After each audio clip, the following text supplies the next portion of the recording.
Now, Derek Maltz is a former DEA official who served as special agent in charge of DOJ, DEA, in the Special Operations Division. And as Toby mentioned, he testified just yesterday before the House Committee on Foreign Affairs. And your testimony was great, titled Sanctions and Financial Pressure, Major National Security Tools. And so I was wondering if you could tell us, sort of explain to us, briefly what Project Cassandra is. And I was struck reading Josh Meyer's piece in your testimony. It seems that like any other, any other investigation we've seen over the last number of decades in government, there's a lot of, different agencies have different priorities, and sometimes they're not great about sharing information, and sometimes it's not on purpose, and sometimes it is. And there also seems to be an interesting, sometimes tension between intelligence and law enforcement. Law enforcement has a specific duty to look at laws that are being broken, bringing people to indictments and such, whereas sometimes intelligence doesn't want that to happen because they are thinking they can use those people. So maybe you can tell us a bit about that. Okay, well, thank you very much for everybody to be here today. It's a very, very important topic. I want to start off by making it real clear. I said it yesterday and I'm going to say it again. Action speaks much louder than words. So you saw firsthand the Attorney General of the United States took immediate action to address this issue. And that has been my goal from day one. So I want to thank him publicly to recognize this is leadership that we need in this country. I also want everybody in this room to understand something before I even tell you any details, is that my motive from day one has been to create a better system for America, not to blame people, not to badmouth the administration before. And I always like to tell people this because it actually gives you some insight of why I am what I am. You see this here? That's my brother who died in Afghanistan looking to support and to fight for our freedoms, okay? He was the cover boy of the brochure. So his kids don't have a father anymore because of this, this global problem we have. So to answer your question, I was lucky in my life because I was able to have a father dedicated to law enforcement. My brother obviously served in the military. And I was actually asked to come down and run this operation here in Virginia called the Special Operations Division.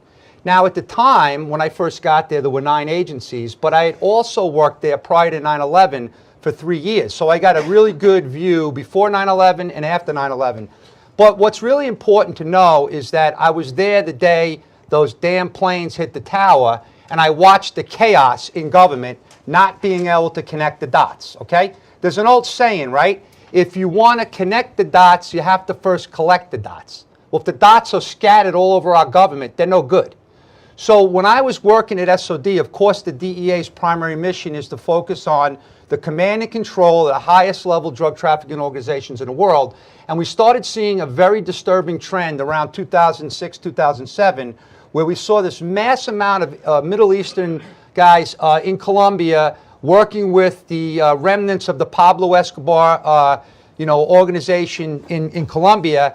And what we noticed was there was a lot of Arabic conversations that were going on down there in the wiretap operations of the Colombians, and we really didn't understand it.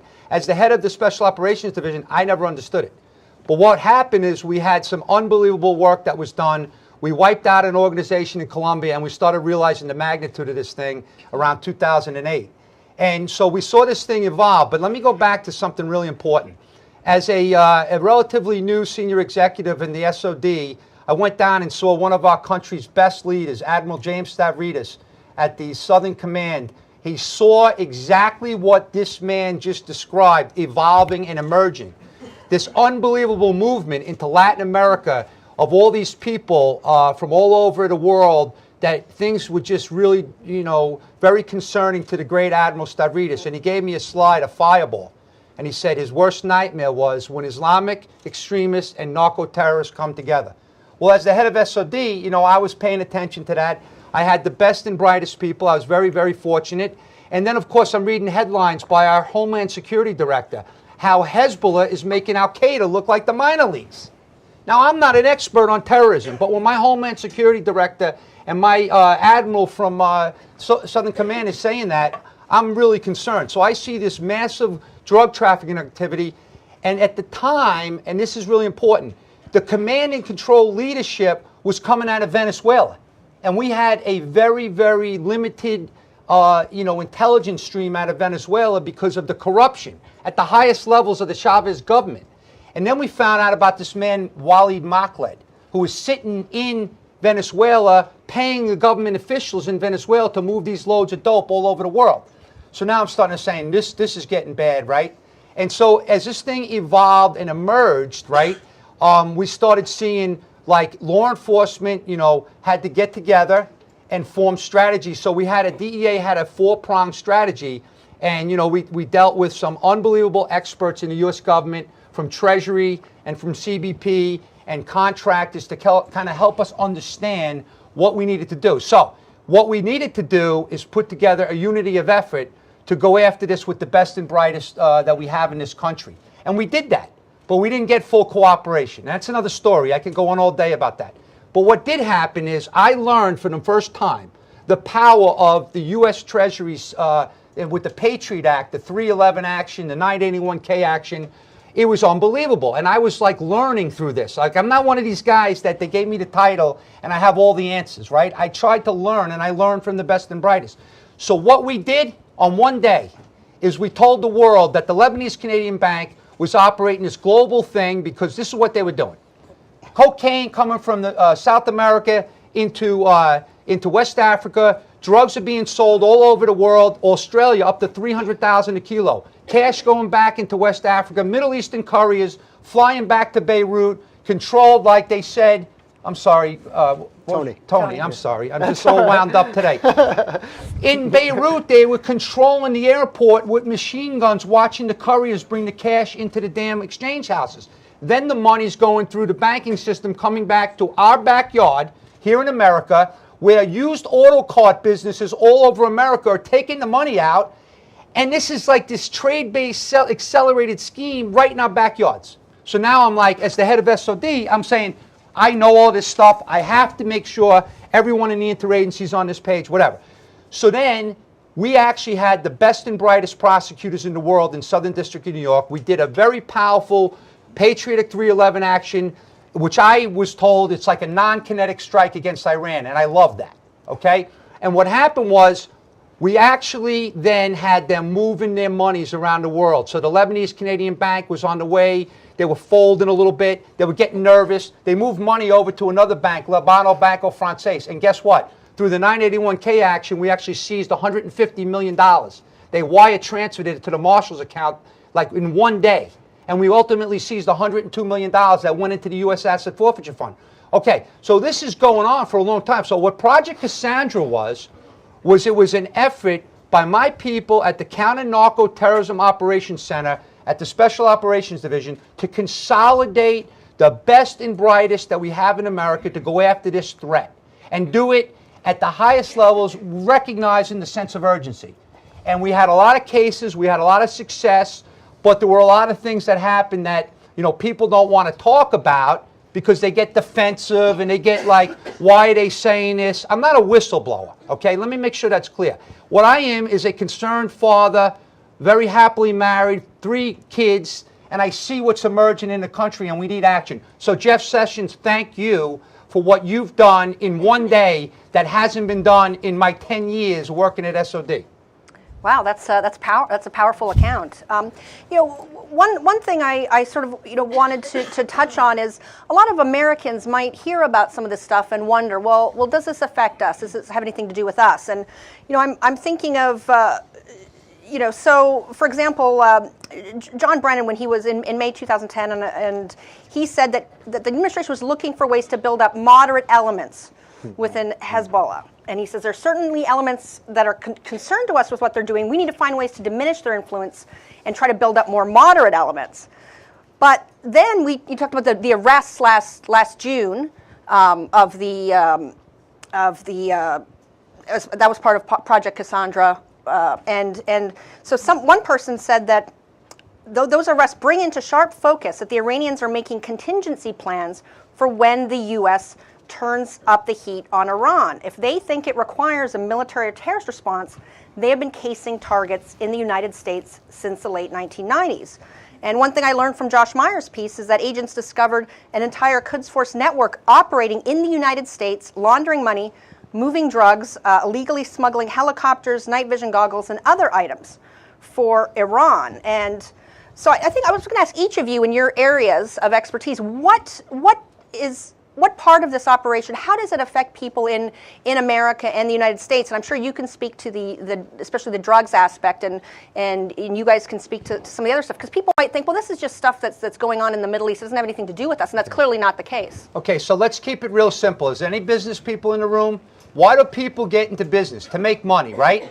And so if you have a commodity called cocaine, and you could sell it all over the world and make all kinds of money, and you have a low risk of going to jail if you send it away from this United States and our powerful laws, you're going to do it. So the South American drug entrepreneurs are smart. They're in business to make money, and they push it into other regions of the world. And bottom line is that they've recognized, these terrorist groups have recognized that this is an easy source of funding. Just like the FARC and just like the AUC in Colombia, when no one wanted to say they're terrorists, no one wanted to say that they were involved with drug trafficking. Bottom line is, it's all about the money. So they were first taxing people, controlling routes, controlling airports, controlling seaports, making big bucks, and then they realized how easy it was, and then the FARC and AUC emerged with this global drug trafficking organization. Well, these other groups like Hezbollah and others are operating like drug cartels, and bottom line is, that they're just smart. They're business people also. They recognize that funding streams are being shut off. They need cash, and drug trafficking and criminal activity is just a very easy way to make big money. That's it. And so are some of those drugs reaching the United States and Europe? Look at the time. Just go look at all the people that are dying. This opioid epidemic. We have kids dying all over America. We have drug task forces. We have the Attorney General putting together unbelievable initiatives to go after all. You know where all the heroin's coming that's killing these kids? From Mexico. Okay? Through the same cartels that have been bringing in cocaine into this country forever. So yeah, it's impacting everybody in this room. Probably knows someone who has died or somebody that's overdosed from opioids. Yeah. Comment I would like to make is that I have firsthand knowledge of the amazing work that many people in the U.S. government were doing to look at this problem, right? So I don't want anyone to think like only little DEA was working on this. No, across the board with the intelligence community, DOD, and all of our law enforcement partners, we're all working every day. We're leaving our families behind. We're not going to sporting events and weddings because we're dedicating ourselves to public safety. The problem is the system is broken. So all you educated people out here, if I'm wrong, tell me I'm wrong. Ready? If terrorists are turning to criminal networks for funding, how is it that our system is still divided in our terrorist investigators over here, our criminal investigators over here, and they're not coming together? Does that make sense? So that is one thing that I want to make sure that is crystal clear. It's not the individual agencies. There's nobody sitting there going, oh, I don't want to share. No, there's some personality issues because that's life, right? Everyone in this room has some jerk at work. It's the same thing in the government agencies, right? But the point is that the system needs to be resolved. They have to fix it. And one last comment, because I want to say this. It may not be politically correct, and I don't really care because I don't play politics. But you know one guy that actually tore down the walls between drugs and terror, and it was featured in the New York Times, is Pre Barara up in Southern District of New York. Go do your research. You know why? He recognized that this emergence of crime and terror were coming together. He wanted the best and brightest prosecutors in his jurisdiction to work on the biggest threats to the country. Wow, that's pretty smart, huh? Everyone should be doing it, but they don't. Thank you very much. Appreciate the opportunity. Roger Noriega with the American Enterprise Institute. I worked in the State Department for about 10 years and on Capitol Hill for about 10 years. I want to thank the DEA for your leadership on this issue. I know it's an interagency process, but you've certainly taken the lead, and our courts, prosecutors have done a terrific job on this. It pains me to say this, having worked for the State Department, but it seems to me there's a weak link here. In 2011, Walid Makled was in the custody of the Colombian government, and he was not extradited to the United States, although the DEA wanted him. He was sent back to Venezuela, and he's in prison there now, still running drug activities. In 2014, we had Hugo Carvajal in custody in Aruba, and he was not sent back to the United States, although we wanted him. He was sent back to Venezuela. In 2013, the State Department produced a report at the insistence of Congress on Iran's influence in the Americas, and they said it was waning. It seems to me, although everyone's more or less trying to be polite, there's a weak link here. And sure, the president calls the shots, but there's something wrong with the culture of, where witnesses who were trying to cooperate with the DEA were not getting visas. So you think it's to come to cooperate? The State Department, can do you you comment? think is the weak Can you link? comment on whether I'd like to comment on the that. State Department was a weak link, and what more Congress can do to hold those who were making those policies then accountable today? Thank you. Okay, so just to speak factually, right? Thank you, sir, for the question and also for pointing that out. So, what does the American public expect from law enforcement, right? To pursue these criminals pursuant to the rule of law, to let them come back and face charges. They have a right to a defense, right? They are not guilty, okay, until they're proven guilty. So what the Special Operations and the DEA and our interagency team has been trying to do all along is to arrest people like Walid Makhled, General Carvajal, Ali Fayed in Czech Republic for one purpose: to take them off the playing field, bring them back to America, let the greatest investigators and intelligence community people debrief them for everything that they know, and then continue taking others off the playing field. That did not happen. Now, I don't have visibility as to why that didn't happen. That is something, and I would agree with you, that we need to look into why did that happen. But here's what I can tell you. You ready for this? Victor Boot was identified as a national security threat to me by Juan Zarate from the White House. He asked if the SOD people can go after Victor Boot and take him out because he was providing weapons to all these extremists and bad guys around the world. They had movies and books about him. He was a Russian arms dealer making billions. We did a sting operation. We took him out. He thought he was selling weapons to the FARC, but it was really DEA informants that were operating as, undercover FARC people. He wanted to kill Americans. That's what he was charged with and convicted in 6 hours and will be in jail for a long time. Guess what? Ali Fayed was arrested in the Czech Republic under the same type of sting operation, except here's the difference. He was connected to Hezbollah, and he also talked about he would be very happy to see a head of an American come back to him. But he was like, oh, the hostage thing, somebody talked about it. Yeah. So what's going on? I don't know. But I'd like to know because I saw the power of the U.S. government because the Obama administration for the Victor Boot, they came out of the woodwork and they were focused and they told the Thai government, get this guy back to America. This is legit. And it worked. I was so happy. We didn't see that with Ali Fayed. So what's going on? I don't know. I can't answer. Maybe some of you people in the room know the answer to that. But I'm not going to tell you that it was because of some nefarious conspiracy, because I'm not going to do that. That's not my job. My job is to give you the facts.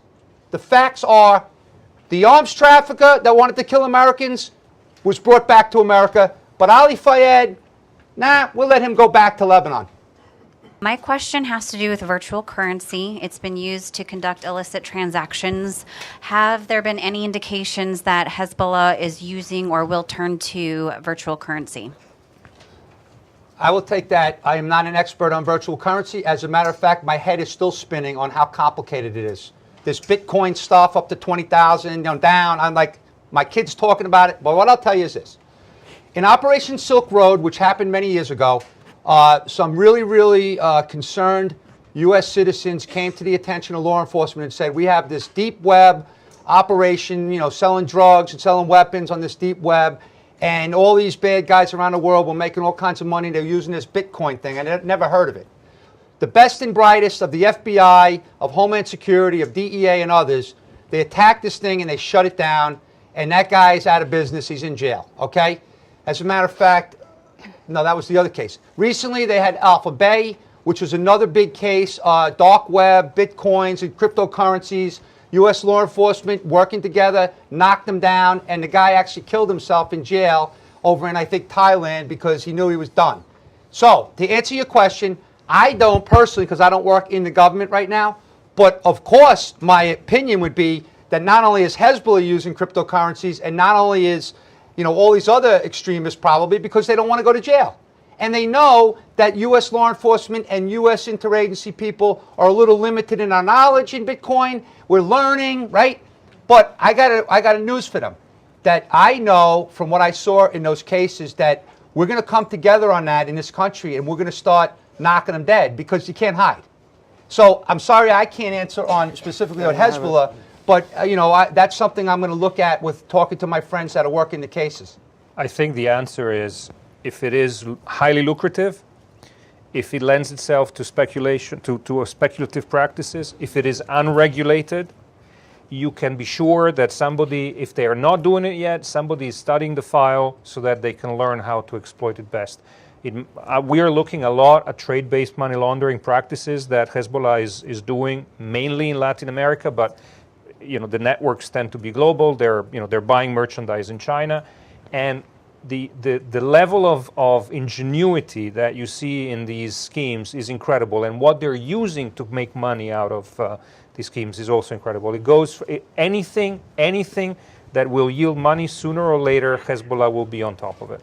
And remember, Hezbollah and these terror groups, they don't have a bureaucracy, they don't have a budget restriction, they don't have rules. They have one thing in mind: to carry out their agenda.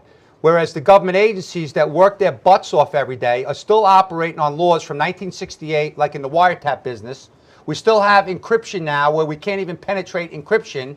The San Bernardino people, they're shooting up the poor innocent people out there. And then the FBI is trying to do the case, and we have industry saying, sorry, you're not getting into the iPhone. You're not getting in the iPhone. This is America. How can we allow these terrorists and these people to do this? We're not looking for more authorities in law enforcement. We want to protect people. That's what law enforcement do. They're not looking to, invade people's privacies. We love encryption. I love these toys. I'm on them every day. But we have to have the ability to have cooperative industry working with us to solve these complex problems. They can't be solved alone with law enforcement. I wanted to say something. Oh. No, I just want to make something really clear, too, because I don't think this is very well reported. But back in the day when this Ababsiar, and I'm not the expert, and I'm not going to be the one to tell you all the background and details, but I know that many of you in this room may not know that the way we started that investigation in this country is when they came to a DEA informant in Houston, Texas, and wanted to cause all this devastating, basically trying to kill people and blow stuff up in our country, because they thought the Mexican cartels had this unbelievable capability. They thought our informant was a drug cartel enforcer. That being said, that was a textbook case, how when a criminal case identifies a terror network, how the criminal guys, DEA, went right to our partners in the FBI and the intel community to work this thing where we put them out of business and we identified something that everyone said, wow, they're in our backyard. The problem is reverse. When the terror investigations identify the criminal information, is it coming back down? And that has to be fixed. Great question right there. Dan Raviv with I-24 News. If I can put this to Dr. Ottolenghi, I'm wondering, in light of even the Attorney General's move this morning and putting some focus on narco-terrorism and Hezbollah, are you hoping, is it realistic that if the U.S. government really cares about this, which I guess would be a big change you feel from the Obama years, that that'll make a difference in the field, in the Latin American countries, for instance? One point on that, too, I'd like to address. It's a good question. Personally, no. The person in the front office of the Attorney General's command that's going to be having oversight on this project, and I know he is a machine, he knows what he's doing, and he knows how to make this stuff work. So I can pretty much guarantee right now he will be giving it a 100% effort, and if anybody could do it, it's this particular guy. What else can we do that's not in the law? I mean, for instance, it took me a long time during my reporting before I figured out that one of the big problems is that we've never leaned on Lebanon to have an extradition policy, for instance. I mean, but so what else can be done, and can you guys talk a little bit about the sort of interagency stuff like Derek was saying, and I mean, do you think that sort of on an operational level, what can they do to actually do this? Great. Hey, so one other point on that is that having been involved for a long time with the Drug Enforcement Administration and extraditions, like you talk about Colombia, who's been our best partner by far, taking the largest cartel members off the battlefield and sending them back to the U.S. and to face justice. But we're seeing that in Mexico now. I mean, look at the Chapo Guzman case. You know, he escapes again, and we put him in jail. He's going to face justice in Eastern District of New York. Extradition is very powerful, but here's what I would say. You know what the U.S. government is terrible at? We have laws from 1922. No one dusts them off and say, do they still make sense? How can, like Lebanon, and again, I'm not an expert. I never worked in State Department. I'm not claiming to be an expert. But if you're giving them all this money and we have this global problem, what's wrong with saying, hey, can we extradite people? You know, I don't know. Again, I'm not a politician with that stuff. But it makes sense that if these guys are global terrorists and criminals and we're working together and you want to show your good faith, well, if they are arrested pursuant to the rule of law, put them in the system, let them fight for extradition, and then bring them back. Hi, my name is Vanessa Neumann. I own a counter-threat finance shop called Asymmetrica, because I used to work with the Asymmetric Warfare Group. And I'm the publisher of a book called Blood Profits, just came out last month, about my 9 years in the field chasing organized crime, funding terrorism through trade-based money laundering. Primarily, I started as a pissed-off Venezuelan, okay? And I'm a member of the Venezuelan opposition. One thing, I am going to make a point that is completely omitted in all of these conversations about Hezbollah. As a member, wearing my Venezuelan hat. I'm Venezuelan American, I'm a dual citizen. We are furious about the dropping of Operation Cassandra. I was running around Washington, D.C. at the time saying that this was my country collapsing under a narco regime, funding terrorism, which is not in the DNA of Venezuelans. We, the people of Venezuela, do not want our country involved in this. What has their foot on our throats of our people and 30 million of my compatriots starving and my friends in prisons being tortured. I had a friend commit suicide because he couldn't take the torture anymore. Okay? Is Hezbollah in Iran much more than Cuba and Russia. So, when you dropped that change in policy is very heavily inscribed on the bodies of 30 million of my people. That is the human cost of a bad foreign policy. My name is Jesse Sparrow. I'm Thomson Reuters. So we work in threat finance. A lot of what we do is around AML related to Hezbollah as well and trade-based money laundering. And one of the things that we haven't talked about, I think that's important, is in terms of identity management and digital identity, that the Hezbollah members and a lot of these Iranians are able to get passports, citizenship, documents, I mean valid immunity in some cases.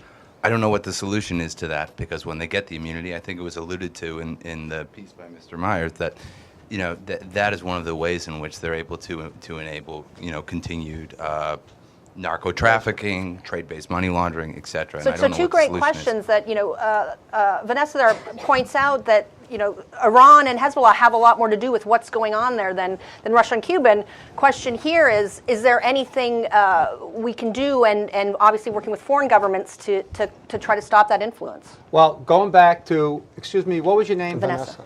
Vanessa, thank you for the passion and for standing up for what's right. And so that's exactly how I feel. Like, you have experts like Vanessa who come from the country, and Mr. Noriega, who with his knowledge and everything, that have been studying this for years, and all these FDD people. And so it's not like rocket science, right? It's emerging in that region. What are we doing? We're just watching it grow, watching it grow, watching it grow. So when we grab a General Carvajal, who is the head and director of military intelligence, working with all of these characters, we let him go back home. And when Matt Cled is arrested, the guy, go read the news on what he was saying from Colombian prison about his role and what he was doing. Just go read the news. Don't listen to me. His own words about his $1 million a month, paying off the government officials, and et cetera, et cetera.